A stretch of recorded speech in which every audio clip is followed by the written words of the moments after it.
I think it means being able to jump off a cliff when you see an opportunity. You know, taking a risk. It's yeah, in a sense, it's sort of sometimes the world calls for somebody to step forward, and you look around and everyone's sort of standing waiting for someone. And in a sense, entrepreneurship means you don't wait for someone else to step forward. You just go, I'll do it. I think if we think of that idea of jumping off a cliff, I think a good entrepreneur knows what safety mechanisms they have. You know, if I'm going to be jumping off a cliff, I want to make sure I've got a strong parachute, I've got a good rope, I've got maybe a net at the bottom, and those things for me are people who love me, people who support me, a strong network, strong backers. So it's like it's what you've got around you, not just you, which makes you the good entrepreneur. The silly entrepreneurs are the guys who think, well, I've got nothing, and I've got no support, and I've got no family, and I've got no backup plan, but I'm just going to jump. And you sort of think, if you think you can do it on your own, you're usually going to end up splattered on the floor. If you prepare and you've got all those good things around you, and I mean that metaphorically, everything from good capital to good relationships, to good products, to good staff, all that, then I think that makes your chance of success much better. It's hard. I've read many books, and sort of my role model is sort of a mixture of so many different people. Sort of. It's hard to think of one who stands out. I don't know. I'm thinking, Ricardo Semler in Maverick, I enjoyed that book, and Small Giants, all the businesses in there I loved. Richard Branson was a wonderful book to read and learn from, and and not even entrepreneurs.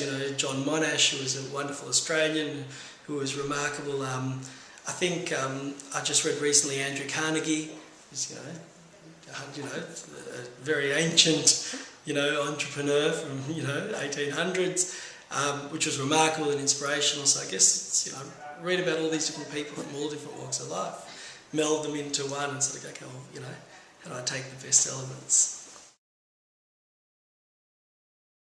So in a sense, I guess it's a duality of probably being a very bad employee and having lots of ideas and feeling, as I said earlier, that the world sort of provides opportunities, and a lot of people sort of wait to see who's going to take that opportunity first, and I just sort of thought that looks like a really yum piece of chocolate, I'm going to grab it first, and in a sense that a lot of the businesses were just me going to grab something that was offered out there and realising, wow, that just put me into a category of my own. I'm starting a new business. Definitely I started a non-profit called Engineers Without Borders in Australia, but ran it very much as a business. It just happened to be a business with no owners, and that became very successful. Amazing growth rates for the first 6 years. We're doubling every year, and wonderful lessons. So that was probably my first experience. Oh, so many. It's like I can make the top 20. Probably bringing the wrong people on board. Making bad decisions of people to surround me by. Well, not bad, but challenging ones. People who ended up slowing me down, or some that even made us go backwards a little bit. So my best decisions were the good people I brought on, and my worst decisions were the bad people I brought on. And I guess in some respects, the worst decision was not bringing on those people, but not getting rid of them quick enough. My fastest turnaround from a bad hire to goodbye was 8 days, and my longest was a year and a half, or pretty much 2 years. And of course, the 8 days was after the mistake of the 2 years. The 8 days was the lesson learned once I realised that they weren't the right fit. So yeah, that's probably the biggest mistake.